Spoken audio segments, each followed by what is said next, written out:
سلااو هاوڕێیانی خۆشەویستم، خۆشحاڵم دووبارە گەڕام وڵاتان لە پارتێکی نوێی کارێر مانیجر مود.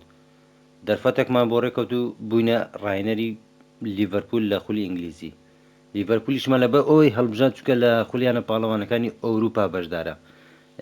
بۆیە هەرتی بێک لە ئەبتال بی یاریەکانی ئەبتاڵی چێژیان زۆری یاری گەورەنە بەرامبەر تیپی گەورەنە. یەک لەو کارە سەرچەکان ئەوە بوو لیڤەرپولمان هەڵبژات.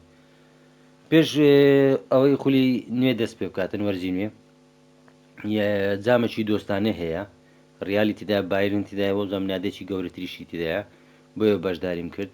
یەکەم یاری ئەم وەرزشمان بەرامبەر ریال ئەلله لەم یاریە گەورە یەکەوسە یاریەکە تاقی دەکەینەوە. بەڵام پێش هەموو شتێک ئاوڕیان دوو یاریزانم گواستەوە، چکە منە بارتی پێک لە کاری مەنیجەرمۆ دیاری بکەم جەمال موسیالە و ئاراوخۆ یاری پێ دەکەم بەڕاستی. ئەوانی تریژ یاریزانی باش زۆر ئێمباپێ باشە، بێلینگام، ڤینسۆس جۆنیۆر، لامینیە ماڵم حەز لەیە، پیدریم حەز لەیە، زۆر یاریزان هەیە. بەڵام تەمشا دەکەین پارەکەمان ئەوەندە زۆر نییە، تو ئیمباپێ بکڕی بەخوا یاریزانی ترم پێ ناکردری، بۆیە هەدەفی ڕێسیمان ئیمباپێ بکڕین. ئەگە بتوانین یەک دوو یاریزانی گران بفرۆشین ئیمباپێ یەکەم ئامانجمانە پارەماوە یاریزانی دەکڕین ئینشاءڵڵا. ئێوەش حەستان بەکام یاریزان کرد لە تیپەکەم بیگوازمەوە لە کۆمنت ڕاو پێشنیاری خۆتان بنووسن. ئەتیکۆ بلباو هاتوتە دووی گوانسا نایفرۆشین تەمەنی بچووکە، ئەوە شار بۆ خۆی ڕەفز بۆتەوە. یەکەوسە با یاریەکەی ڕیال مەدری بکەم، بەڵام پێش ئەوی بچینە ناو یاری هاوڕێیان ئەگەر سەرتان بۆ کەناڵەکە لایک و سەبسکرایب لە بیر مەکەن، وەکو هاوکاریەک و پشتگیریەک بۆی بتوانین باشتر بەردەوام بین. تەشکیلەکە ناگۆڕین بەرامبەر تیپێکی بێزە. یاڵە بۆ ناو یاری بسمیلە. هاندەرانی مێرینگی ریال مەدرید خاوەن زۆرترین نازناوی ئەبتاڵ ئەوروپا. هەموو کات یاری بەرامبەر ریال مەدرید ئاسانیە، بەرامبەر لیڤەرپولیش بەتایبەت لەو یاریگەیە. هاوڕێیان چەند هەفتەیەکی نزیک ئەو یاریە لە ڕاستی دەبینین لە خولیانە پاڵەوانەکانی ئەوروپا. ئای لەو یاریە جوان و بەچێژە. ئیشاڵڵا دەمەند باقی بێ یاریێکی لووتکە لە پێشمانە دەیبینین، هەمومانی چێژی لێ دەبینین. ئەمباپێ ئامانجی داهاتوومان بەرامبەر ئێمە یاری دەکات. یاری دۆستانەیە، ئێمەش تەماشا دەکەین کامە یاریزان لەگە ستایلی ئێمە ناگونجێ، دەرفەتمان لە پێش دەبێت بۆی بیفرۆشینیان ئالوگۆڕی پێ بکەین، کە بەڕاستی پارەکەمان زۆر نییە، بۆیە ئالوگۆڕکردن باشترین دەرفەتە. ئیمباپێ خەریک بوو دەقەی یەکەم گۆڵەکمان لێ بکە. کاکە ڕەحم کەمە باسی تۆ دەکەین چۆن بتکڕین. ئیمباپێ زۆر گرانە، بەس شایانە بەڕاستی، چونکە حەزم لێە لە شوێنی ژمارە 9 یاری پێ بکەم. نا غەڵەتم کرد. باش بوو غەڵەتمان کرد، بازەکەمانەدا هەموو غەڵەتێکیش بێباز ناڕۆ، ئاگادار بن. ژیان کوشتە. ئەڵڵا لە ئەلیسۆن یەک لەو یارزانێکە لە خەیاڵم بوو بیفرۆشنەوە بەرتەمەنەکەی ئەلیسۆن بوو، بەڵام وا خەریکە پەشیمانم دەکاتەوە. ئەلیسۆن وەڵا شتێکی جوانمان کرد. یاڵە جەمال، ئەڵڵا جەمال زۆر دوورە، ناوەڵا جۆتایە. سێرم پێات جەمال موسیالە ئەو هەڵە ئەسانە فرێدادە دەرەوە، چکە کێشەی ئێلین هێرشبەرمان هەیە بەڕاستی. دارێن نوێنۆز یان جۆتا حەز دەکەم تووشی زەحمەتیمان دەکەن، چکەگەر لە ڕاستیش متابعامان کردبی ئەو دوو یاریزانە لە هێلی پێشەوەی لیڤەرپول زۆرترین گۆڵ دەچوێنن. بۆیە حەز دەکەم ئیمباپێ بگوازمەوە بەسەرەکی لەگە سلاح و دیازیانیان پێ بکەم. ئەو ڕیال زۆر خێرانە، دەستخۆش چاوەکم لێدان وڵە، بەس نانە احتیاتی بوو. وەڵا غەڵەتە، نەرێ پەناردی. ئەخە چم کردیا؟ هەڵا ڕیال لە ڕاستیشەوە پەناردی ئاسانانی بۆ دەگیرێ، کێشەمان نییە. پەناردی دەرمان هێنا، چکە پەناردیەکە حەق نەبوو. ئای دەست خۆش ئەلیسۆن تازە هەر ناتفرۆشم. یاڵڵا جەمال موسیالا لەوی جوانتر ئەو فاول تازە پەنالتیەکە وەڵڵا فاول خەریک بوو قسەی بکەم بەڵام حەکەم ڕێی نەدا.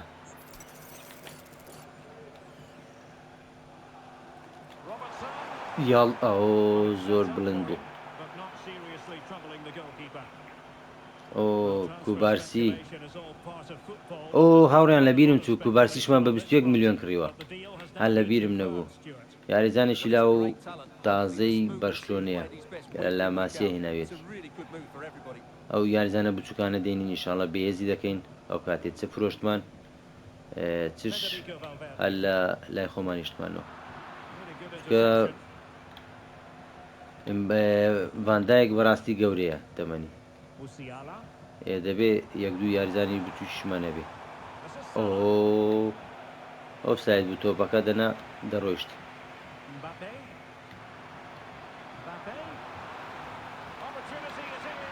نەکەین باپێ وەڵا ئەلیسۆن ببور ناوڕە وەڵا ئەلیسۆن ئاگرە ئەوە چەند تۆ پەنارتێکی شیگەڕاندەوە لێدانی سزا دەست خۆش بەڵامەوە گۆل گۆل گۆل نا ئاسان گۆل ناخۆین. وەڵای پاساتمدا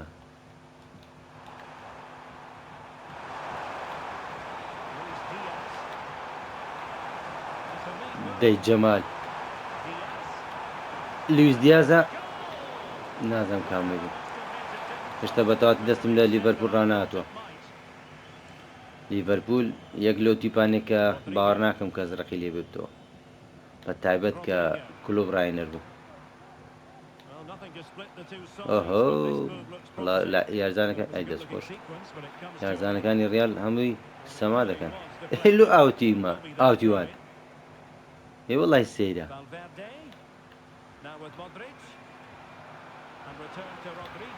دەستخۆش والله ئەو ساڵ ئەو زانم ڤاندایک و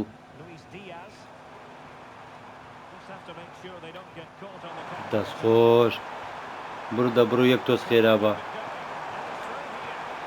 گۆل یەکەم ناوەڵی زۆر بە ئاسانی هەزمەکەی چوان زۆر بە ئاسانی. ئۆهۆ دیازە و تۆ پاسانانە چ لێ دەکەی وەریگرت تاویزی کردەوە خێنە تووڕە نابێت وڵا پاساتم دە بەڵام یارزانێ ڕیال تۆپەکەی لێ ئیمباپێر حساب بۆ یاریزان ناکە.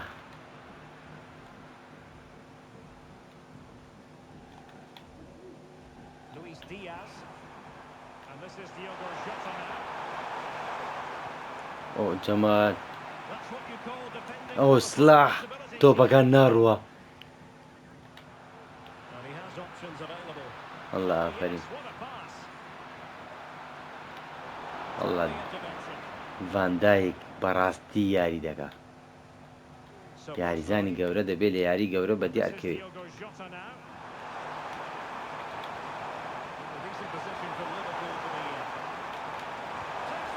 یاڵڵا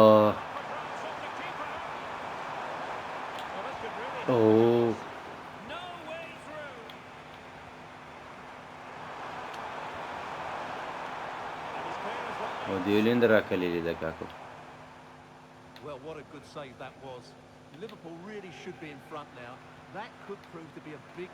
ڤاندایک لێرە نەماوە وەڵا جۆنیەر تۆپەکەی بڕی هاتۆ ڤاندایک هاتۆ تۆپەکەی قەتا کرد ئای دەستخۆش ڕێڕێوی تۆپەکەی گۆڕی و کۆرنەڵ بۆ ڕیال مادرید زۆر خێرا لێدا خەریک بوو.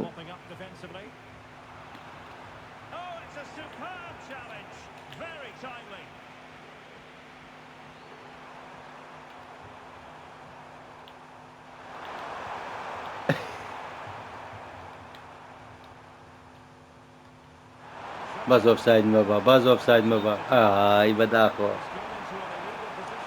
شتێکی جوانمان کرد بەڵام ئۆفساید ئەری دەستخۆش بەس خۆش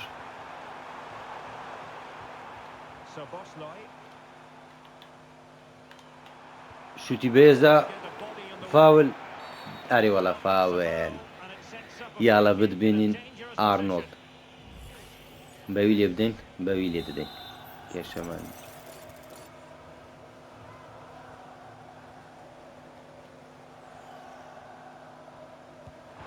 الله الله دووبارە ئاخیر دەقەش دەبووە گۆڵ بێ هەر دووبارەی نەکردەوە جێمەچی یەکجار خۆش بوو بەڵام ئەو جێمەی یەک دوو یاریزان دەگۆڕین بۆی ئەوانش تاقی بکەینەوە پێشەوەی بڕیار بدەین چێ بفرۆشین و چێ نەفرۆشین ئەو دو یاریزانە زۆر زەرورن تاقییان بکەینەوە کۆناتیش ئەو شوێنی ئارنۆتمان نییە یاریزانێک دەبی بۆ شوێنی ئارنۆت بگوازینەوە ماگەلیستەر نا یاریەکە بێزە ناوێری نەم تەبدیلا دەچ بکەین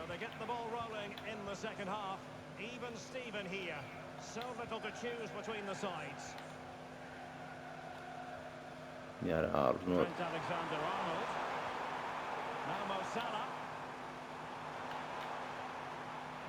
فاول نییە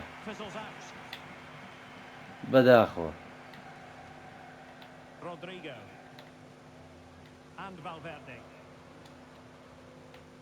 ئەی دەستخۆش دایی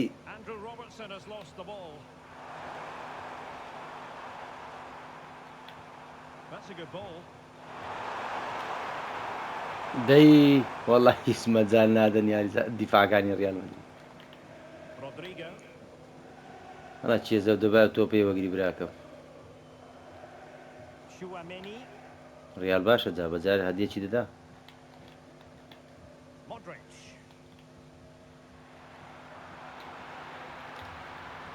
وەڵا ڤاندایک مەجالی ئەوەی ناداتن ئەمباپێ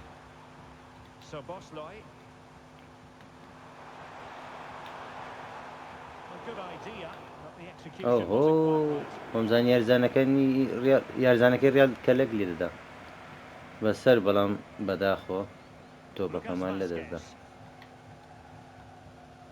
Well, assessing what Vinicius Junior produced in the first half, we expect dazzling football from him. We didn't quite get that, but still plenty of time for him. ئەی دەستخۆش بەڵام تۆ خۆمە تۆپەکەمان داوە ڤاندایک هەر یەک مەجالی نادە وەڵڵی دەستخۆش ئافرین Alexander-Arnold. Salah. Szoboszlai. Decent looking pass. الله للسلاح Still possibilities. بن نا ولا فاول والله سلاح دەبووە گۆل بی سلاح شانسی سلاح تۆپەکە ناچێتە گۆل Well, you can't argue with those stats, can you? They've had good chances at both ends. The game is being played with great intensity, and it's been a pleasure to watch. هەر ئۆ ئەمباپێ جارەی بەندایکی بڕی بەڵام بێ ئیسفادە Now with Valverde and Bellingham. ئەی دەستخۆش ئاها پاساتێ ئۆلوا ڕۆی پاساتە سێ یاریزانمان بگواز باوە بەس بوو یاریزانێک بۆ شوێنی Darwin Núñez. ئارنۆت زۆر زەرورە Federico Chiesa. ئۆ یاریزانێک ئەمباپێ یاریزانێک ئەمباپێ یاریزانێکی ئێرش بەرمان دەویست ئەمباپێ ئامانجمانە لەگەڵ حەزم لێ بوو ناوەندە چیش بگوازمەوە Vinicius Junior. ڕۆدریم حەز لێیە دانیۆلمۆم حەز لێیە یەک لە هاوڕێکان داوای کرد بوو دیسان Splendid tackle and a ئەوانە گەر مەجال بدەی گوازمەوە ئیشاڵڵا بەس پارەکە ئەوەندە زۆریش نییە ئەگە یەک دوو یاریزان گران بفرۆشین بێگومان دەتوانین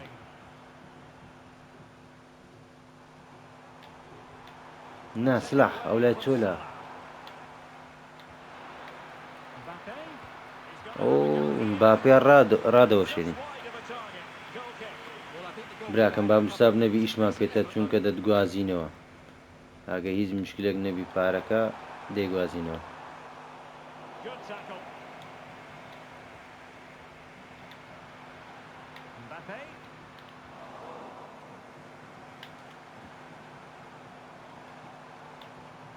Mo Salah. دێ. What to like about that pass?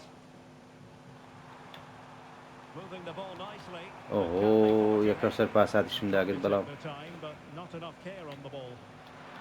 وەڵا ئیمباپێ هەر دەڕوە هەر حسابی پلەی دوو دەکا Rather congested. پلەیستێشن دووەکە بە بیرتان بێرزان لە تاک دەڕۆی و ئاوری نەدەداوە کەس شنەی دەگرت ئاگەر بیرتان بێ بۆ نمونە ئاریان ڕۆبن ڕیبێری زۆر یاریزانی تر مێسی Szoboszlai. کریستیانۆش ئۆ Real Madrid have the هەردوو لامان هەڵەمان گەلە زۆرە good use of advantage. And level as is in the closing moments. بەڵام ڤاندایک ئای نەکەی ئەو هەموو ئازبەرزەی ڤاندایک بە گۆڵەچی لە ئاەنەکەی کات کۆناتی ئۆ بە داوای لێبردنەوە وەڵای مەبەستم نەبوو باش بوو موساب نەبوو تووشی پێکان نەبوو Yeah, no surprise there. That was always going to be a booking. Into the box it goes. نەکەی ڤاندایک لێرێ کاکە ئاری سلاح بتخۆم سلاح Now breaking it. ئەری وەڵا سلاح There's ڕۆی a possibility. Darwin Núñez. ئۆ دانیم نوێنز لێ تێکدام بەڕاستی لێ لە یاری ڕاستیەکەش Valverde. دارین نوێنە زۆر زۆر مشکلیە Valverde. Chance here. نەکەی کاکە وەڵا ڕیال خەتەرترن بەس ئەو هەزمەی تازە لەمەی تێکدا ئاوڵا سلاح مێندی کوشتووە On that one, Derek. Alisson has ئای دەست خۆش saved his team from defeat there. Well, as spectacular as the save was, it can't be just Oh, enough to oh. stop the keeper. They know that. یارێکە بەهێز بوو وەڵای ئیمباپێەوە چی کرد Getting in there to intercept.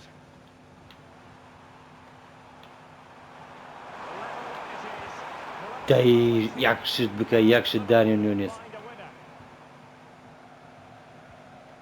ئاوا بێ هەوڵ دەدەم لەگەر ئیمباپێ بیگۆڕمەوە Time, 1 minute. ئەی دەست خۆش Teammates around him.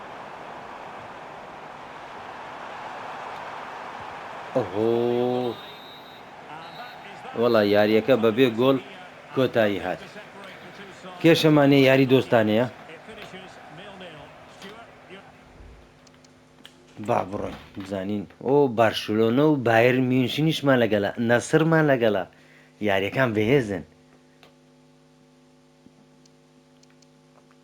دوو ئیمەلمان بۆ هاتووە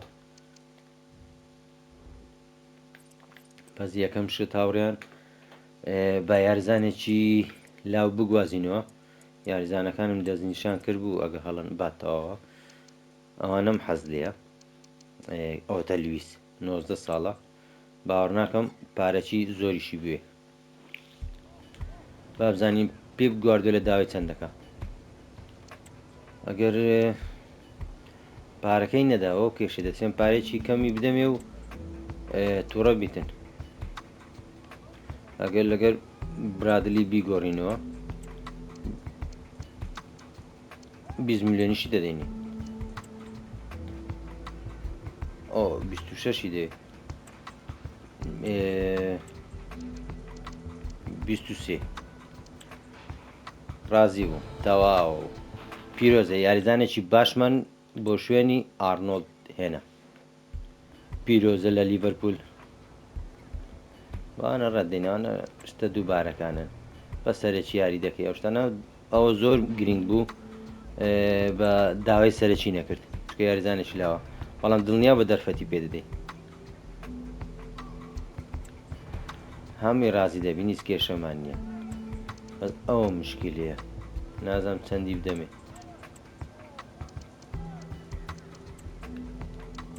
بەس تووشی مشکلی نەبین زۆر دڵخۆشە ئێمەش دڵخۆشین وەرە براکەم وەرە بۆ تیپەکەمان بەخێر بێی هەرچەندە یاریزانی ئەساسیژنی بەڵام لە چەند ساڵی داهاتوو ئاستی زۆر بەرز دەکەینەوە ئینشاءالله. یاڵا هەموو دڵخۆشم باتنی ڕیکۆ لیویس بابزانین سەرکەوتو دەبێ یاخودنا.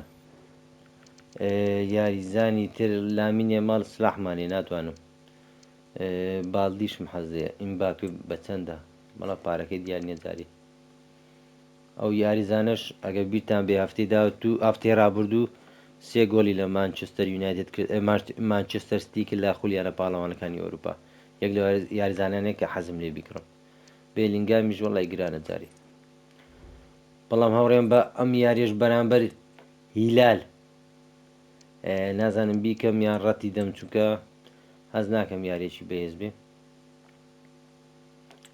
ڕەتی دەدەین کێشەمان نییە چونکە تەنیا چونکە یاری دۆستانەیە یاریەکەی بارشەلۆنە و بایرن میونشن دەکەین ئینشاءالله ئەوانە با ڕەت بدەین کێشێکی وان نابی جۆتە سڵاح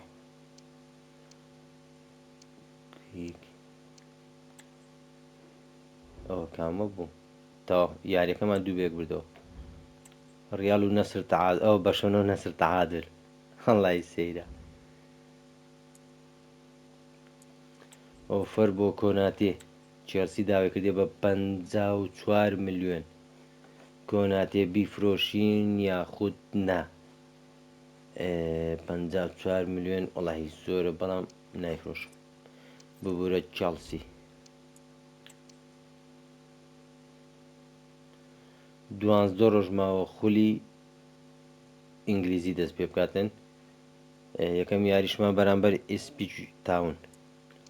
ئیسپیچ تاون شتێکی وایە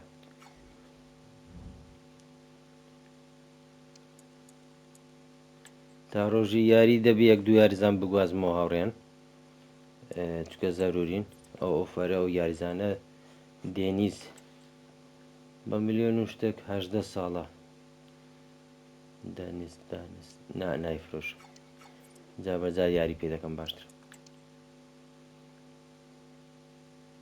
لیویس دیاز ئۆفەری بۆهاتە وڵی لیویس دیاز تۆزەک مشکلەیە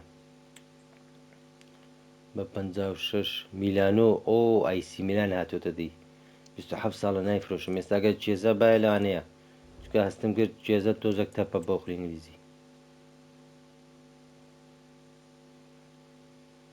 دوو ئۆفەری تر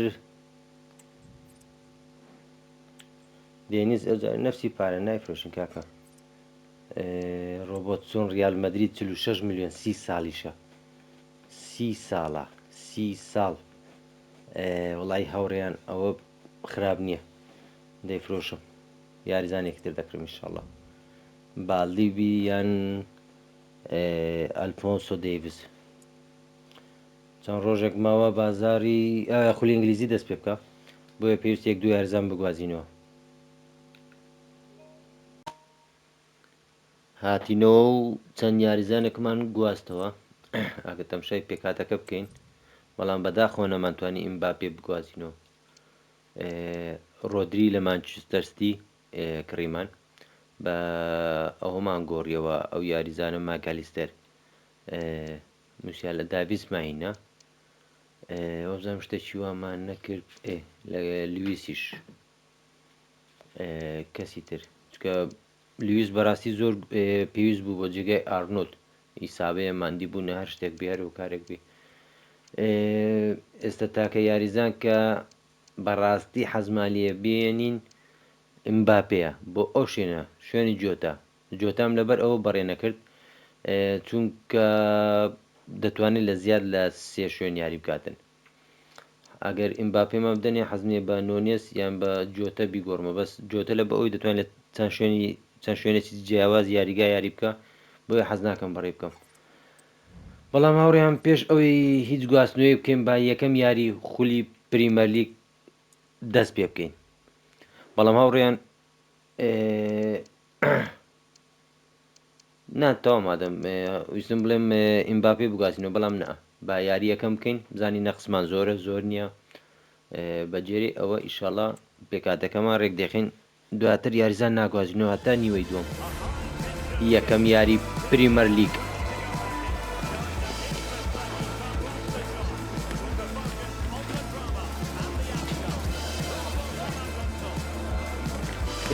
تاون ئەو ساڵ بەسەرکەوتۆ بۆ خولی نایب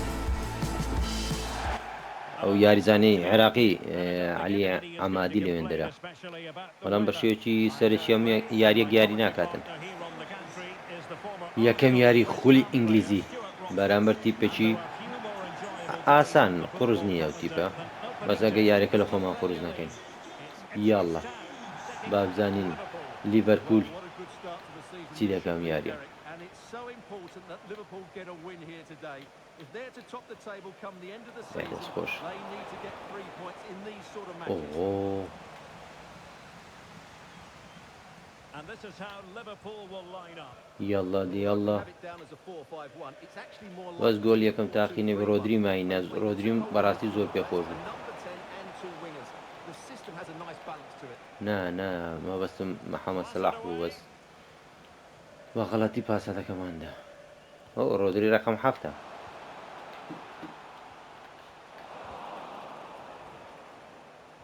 ئۆهۆ Sloppy from جۆتە both sides, you have to say. بەڕاستی خولی ئینگلیزی یاریێکی ئاسان نییە Tuanzebe. یاریەکان هەمووی قورسە خاستن ئەگە زوو گۆڵ نەکەین و تیپە بچووکانە بەڕاستی دەبن ئاگر And back to Grealish. لێ یوادارین گۆڵێکی زوو بکەین Good piece of defending.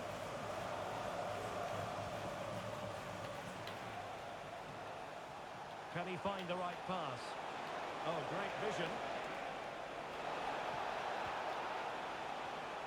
وەڵا خەریک و تۆ Alexander بە کەفرە Arnold. دێنێ یاڵە ڕۆدری یەکەم ئەڵڵا ڕۆدری جا ڕۆدری شووتی جوانە یاڵە ڕۆدری ئەڵڵا لە ناوەڵە ئۆ سۆبۆسلایە سۆبۆسلای یاریزانی سۆبۆسلای مەجاریە مەجەر Phillips. تیپە یەک دوو ساڵە تیپێکی یەکجار قورسە لا بژارەکە مەجەر Fascinating to see how he gets on in his debut here. Stuart, your thoughts on what we might expect? وەڵاو زوو گۆلە چی نەکەین ئەوانەی سەعاجن Is he going to make the right decisions when to tuck in, when to get But tight to yeah, his winger, and when to کە pass players on? دێنێرە If he زۆر gets those ئاسانە right, he'll have a good game because on the ball he's an excellent talent. And an astute piece of defending. هاي Liam Delap. یا The ئەو referee allowing the play to flow. پانەگە یێواش بینەوە نەبتە فاول چێولۆ دەکەن وانە Tuanzebe. Still level here, but the pressure Yalla Van Dijk. escalating. I think I spoke too soon. Wasn't the best of passes finally. And Liverpool might be able to cash in. That's a good ball. Clears ئۆهۆ his lines. یاڵە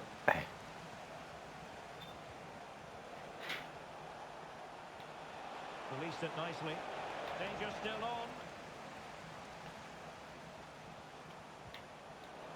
Intercepting it هەڵە intelligently. کرد هەڵەمان کرد تیپەکی قورس نینە بەس گۆل یەکەمە زەحمەت هاوڕێیان Throw in here. Clark. هەراخۆ And they'll get ready for the throw in.